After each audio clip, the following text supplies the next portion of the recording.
Namo tassa bhagavato arahato samma sambuddhassa. Namo tassa bhagavato arahato samma sambuddhassa. Namo tassa bhagavato arahato samma sambuddhassa. How are you finding yourselves on the path to Nibbana?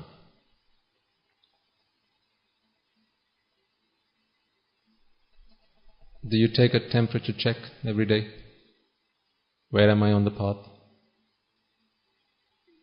Or is it a once a year thing? Like Christmas? Or is it something you just do for the new year? Because it's a nice to do. You know, a lot of people, they do listen to sermons because it's a nice to do.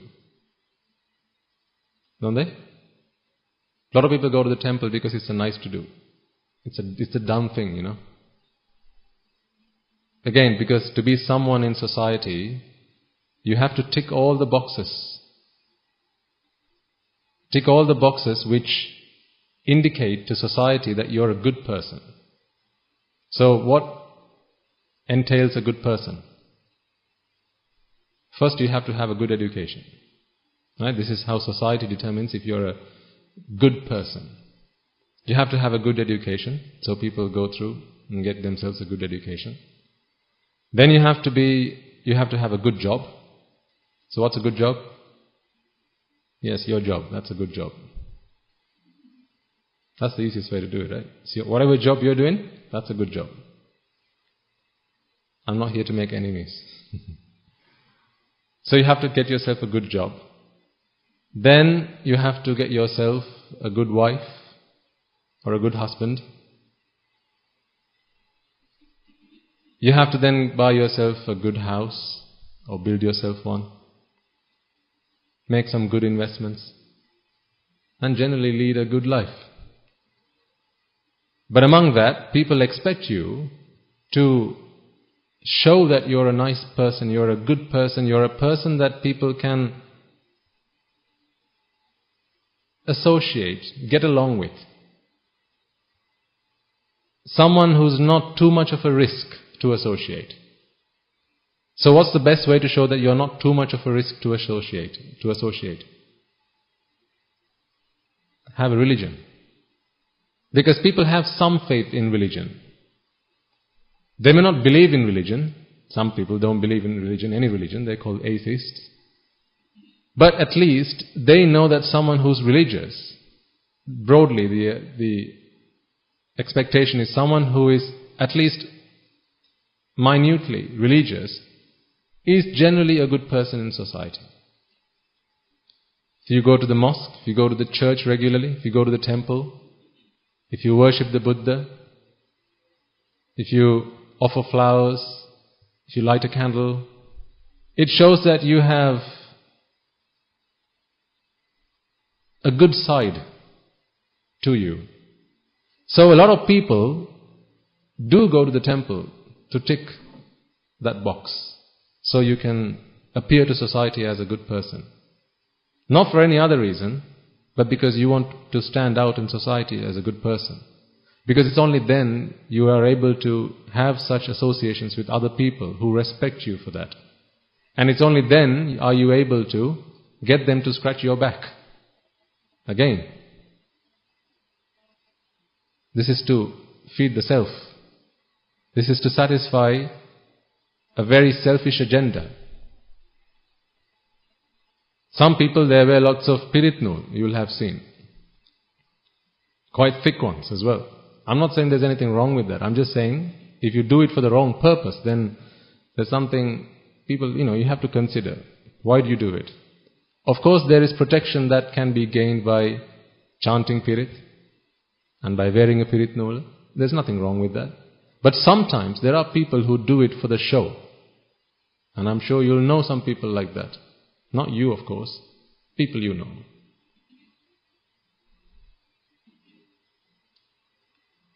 Sometimes a whole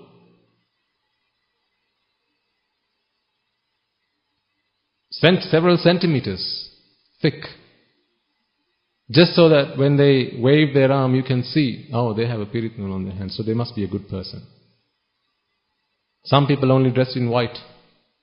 Again, because these are symbols to demonstrate virtue. Socially accepted symbols to demonstrate virtue. Socially accepted symbols to demonstrate that you are a good person, a kind person. So, when you do that, now people are more willing to associate you. And when they do so, you are now able to ask for favors. You're able to get them to do things for you. It's for these reasons. So what we need to consider is how many of such things do we do? Are we using religion, are we using Buddhism for entirely the wrong reasons? Why do you call yourself a Buddhist? Why do you go to the temple? Why do you listen to Bana? What is the purpose? Is it to satisfy somebody else, or is it to achieve something really special? Achieve your goal, your ambition? Is it that, or is it to satisfy somebody else? Tick a box. So you must consider that. Ask yourself, and be honest about it. Because no matter who you fool, there is one person you cannot fool. Who is that? Yourself. You can't fool yourself. You know exactly why you're doing something. No matter what the world believes or what you want everyone else to believe, you can't hide it from you. You know exactly why you're doing it. So, it's only yourself you harm, you damage by putting up pretenses. And that can be quite harmful. Because what can happen is, when you start putting up appearances, putting up pretenses, you become the victim of that. The purpose of doing it in the first instance was to get through a certain situation. Because someone expected to see you in that way. This was how society was willing to see you, with a piritnul in your hand, or dressed in white. Just think about this for a moment. How many young boys fall into this trap when they go to the temple? And the other way around as well. Young girls, young boys, teenagers, they're going to the temple and then they see other teenagers. So boys see girls, girls see boys. So when they're dressed in white, with some flowers in their hand, maybe standing by an oil lamp, pouring oil into an oil lamp, worshipping the Buddha, immediately, when you look at that girl, when you look at that boy, you're thinking, oh, she's a really good girl. She's very kind, she's very good. And girls would think the same of boys. Because you associate someone who goes to the temple. The temple's a good place, so if someone's at the temple, then that person has to be good. Or you go to the church. The church is a good place, so if someone goes to the church, then that person has to be good. The mosque is a good place, so if someone goes to the mosque, then that person has to be good. You make those associations, those linkages you make in your mind, and you come to conclusions. Then you fall into the trap.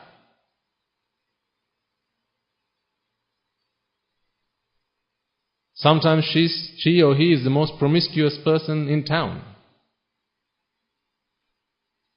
Indiscriminate relationships left, right and center. But now she's at the temple with a basket, with some flowers in her hands. And then when you look at her, dressed in white, hair tied to the back, flowers in hand, standing by the Buddha statue, what do you feel? Oh, she's a goddess. She's an angel. She has to be a lovely person. Best I should go and get her number, just in case. These are traps people fall into. People actually, some are so conniving that they actually do set up these traps. When a mother's finding it difficult to give a girl's hand in marriage, people do these things. They dress the girl up in white, all nice and neat and tidy and flowers in hands, and then she takes her to the temple.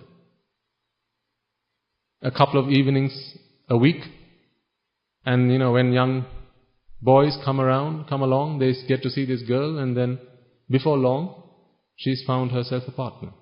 Now, mother's problem solved. These things happen in society. Oh, they do. You should know. You live in society. I know because people come and tell me that these are the things that they do. So watch out. Well, no matter what other people do, the question is, do you do such things? If so, then they are wrong. It's not right to do such things. Because now you're using Buddhism as a scapegoat to achieve ulterior motives. Using religion to achieve ulterior motives. And that is incredibly wrong. The consequences of which people will have to suffer because you're abusing it. Again, that is desecration. Is it not? All of that falls into Aripod. Because you're desecrating the Dhamma. That's abusing the Dhamma. Abusing the Buddha, abusing the Sangha. Abusing religious places of worship. Should never be done.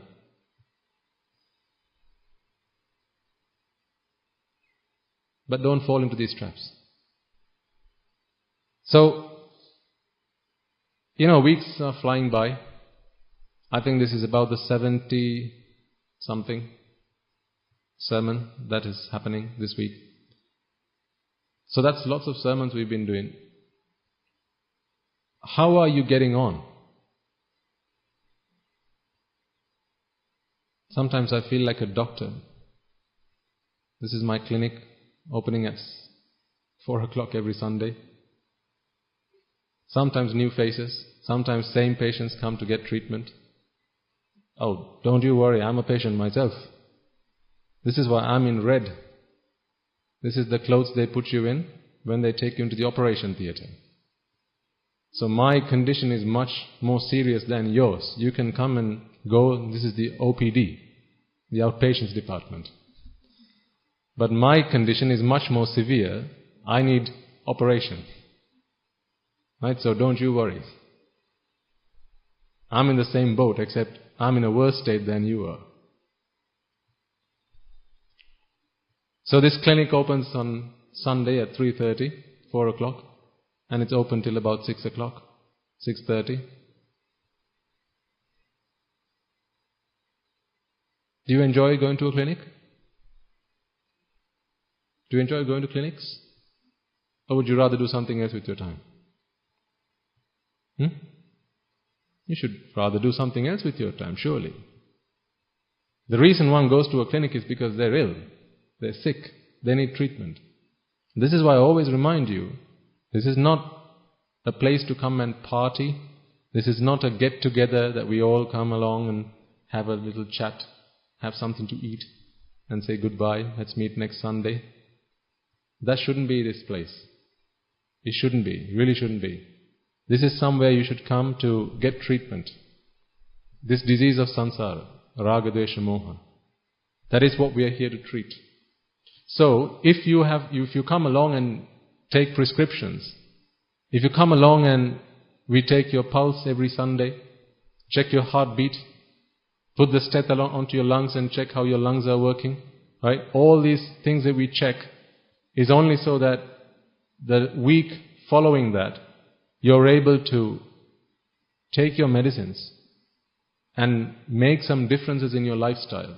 Get better. Treat yourself. So if you're not doing that, then coming along to these sessions is a waste of time and money. Is it not? It will be if you don't take the time to treat yourselves while you're at home. So how do you check how you're progressing on the path? Think about some of the things you are addicted to. People are addicted to lots of things. What are some of the things people are addicted to? Food. That's number one, right? Food addictions. Some are addicted to chocolate. Some are addicted to pizza. Some addicted to sweets. Others could be addicted, to lots of things. All types of food people are addicted to. How are your addictions now? Are they getting better or have they worsened? Some people are addicted to other things like pornography. Particularly young people addicted to pornography. How are those addictions coming along?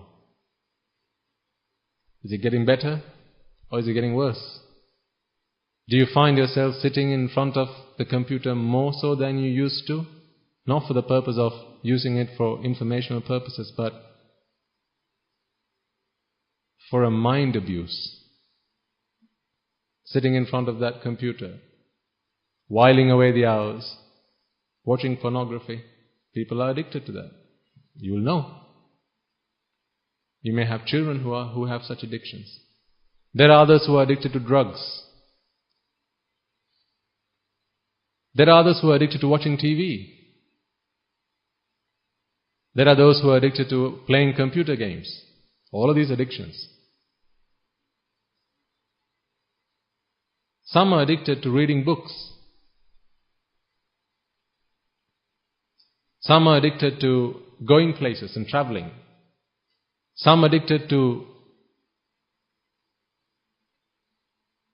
The people come up with hobbies. There's nothing wrong with a hobby, but sometimes it can be an addiction. Some are addicted to listening to music.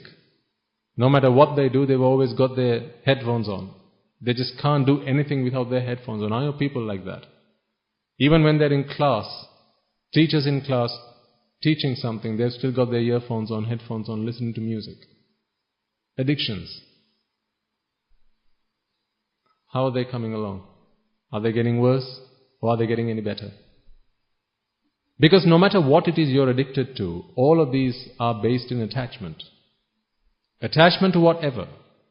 Because as we discussed last week, if you were here, the way we know about the world is through our eyes, ears, nose, tongue and body.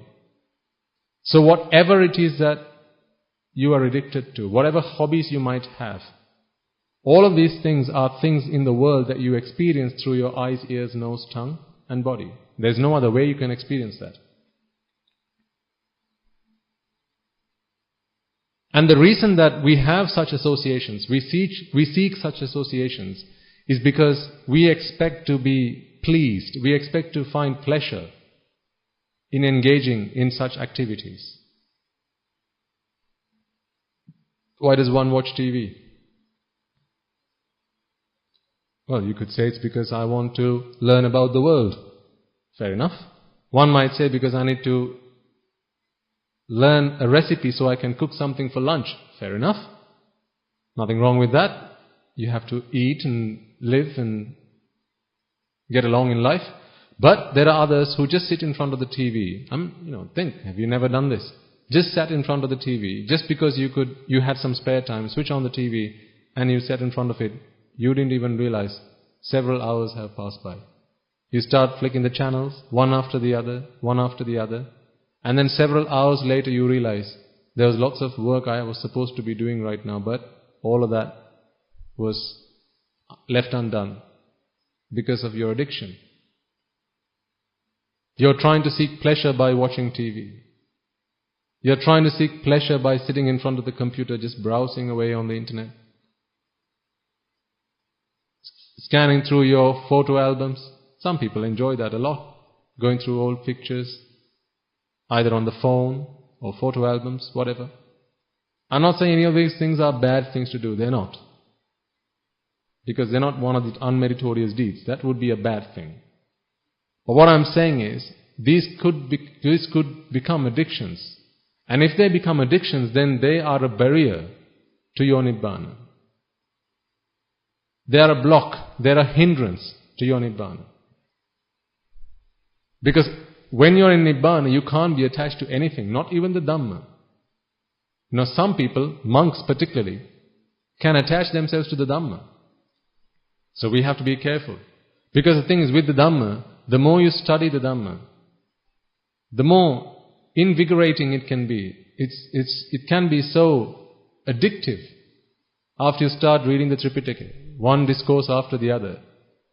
You can be mesmerized by how profound the Buddha's teaching is.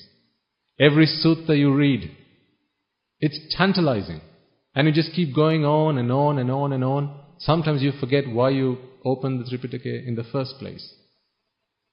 So the Dhamma can be addictive as well. Anything can be addictive. Absolutely anything. Sight, sound, smell, taste, touch, and the Dhamma can be addictive. So one has to be very careful. Because no addiction is going to get you to Nibbana. All addictions have to cease at the point before Nibbana. So ask yourselves, how are you getting along? Of course, I can't have one-to-one conversations with you, but you can have one-to-one conversations with yourself. How's your past week?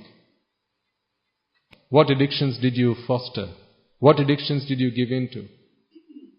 Were there times when you were at home and what you really should have done was perhaps say, do your washing, or sweep the house, or do your homework, but you saw the TV and you thought, let me just go and watch some TV. It was the easy thing to do. You went there, sat down in front of the TV, started watching it.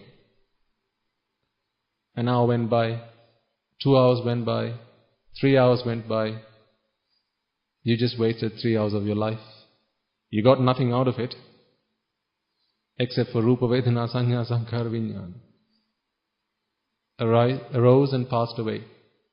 But nothing gained out of those 3 hours. 3 hours you'll never get back again. 3 hours gone by. You know, the other day when I was speaking to our young monks, I was asking them, what do you think is the biggest hindrance to Nibbana? I was asking them. There were about 15 of them. And asking them, what do you think is the biggest hindrance to Nibbana? So they're coming up with all sorts of answers. Some of them saying, it's Mara. Mara is the biggest hindrance to Nibbana. Another saying it's not having knowledge of the Dhamma. That's the biggest hindrance to Nibbana. So lots of answers coming out. And if I asked you now, what is the biggest hindrance to Nibbana, or practicing the path, then you will also have lots of things to say. Some will say it's work. Others will say it's my wife. Others will say it's my child. Right? Others will say it's my mortgage. It's my credit card. People will have lots of things to say.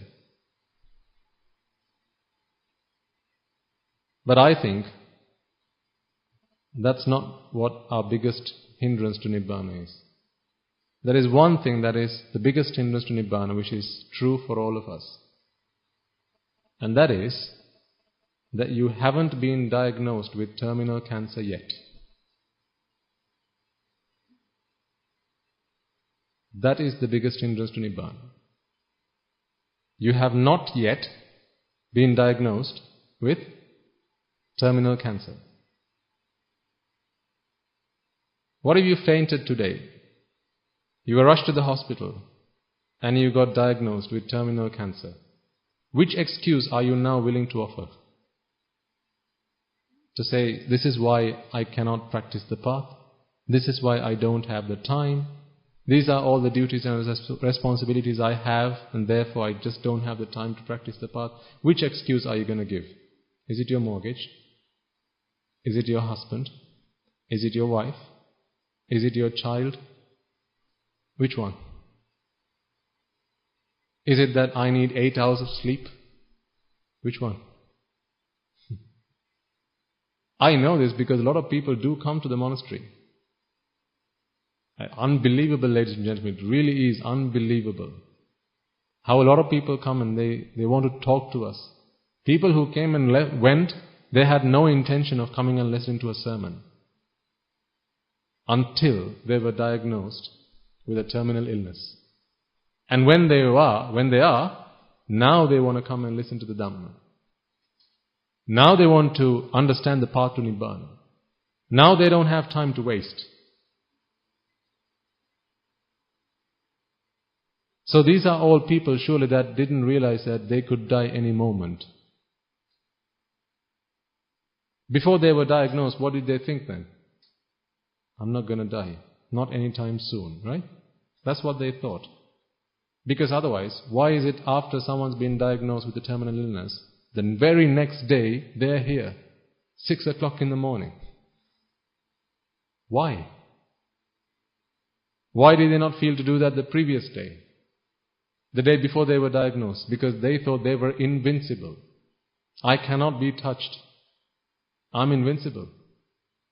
Not invisible, invincible. I cannot be touched. Mara cannot get me, death cannot come anywhere near me. Do you feel like that? What excuses do you have to practice in the path? Is it because you're too busy? Because I do tell you every time, remember, and don't forget this, and sometimes I wish I could give you the feeling with which I express these words. But alas, I can only give you the words.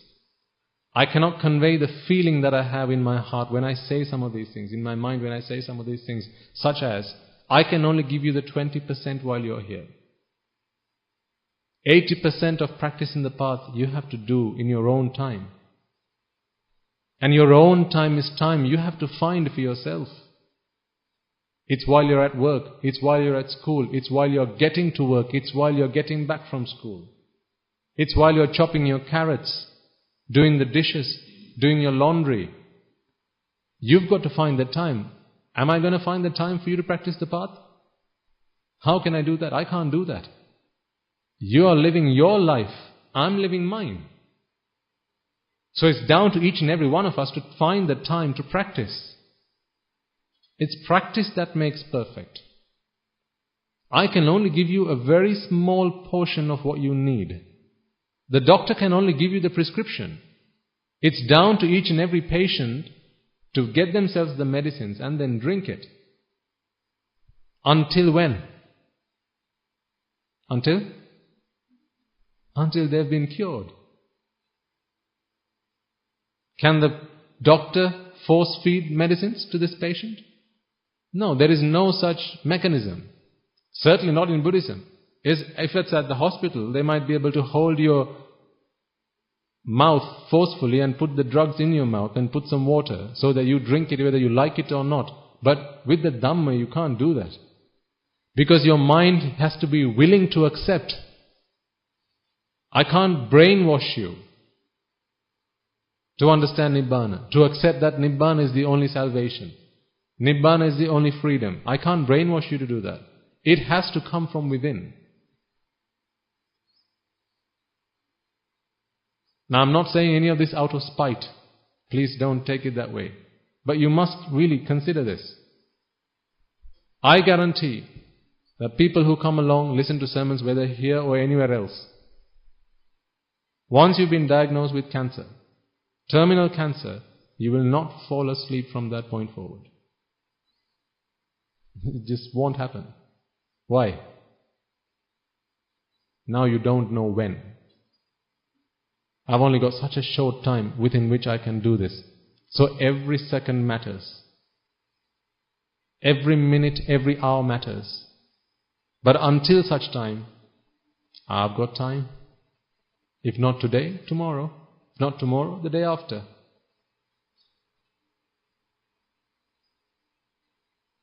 Do you not really feel sorry for yourself? If the reason that you are able to find excuses to not practicing the path is that you have not yet been diagnosed with a terminal illness, if that is the reason that you are able to come up with excuses to not practicing the path, shouldn't you pity yourself? This is something I said with our young monks, to remind them how earnestly and how vigorously they have to practice the path. So don't think this is something I'm taking on you, but this is something I told them at the monastery and something I thought I should share with you. Remember, only 20% we can give here. The rest 80% has to happen at home. It has to happen at your workplace. It has to happen at the playground. It has to happen while you're doing your chores at home. Are you doing them?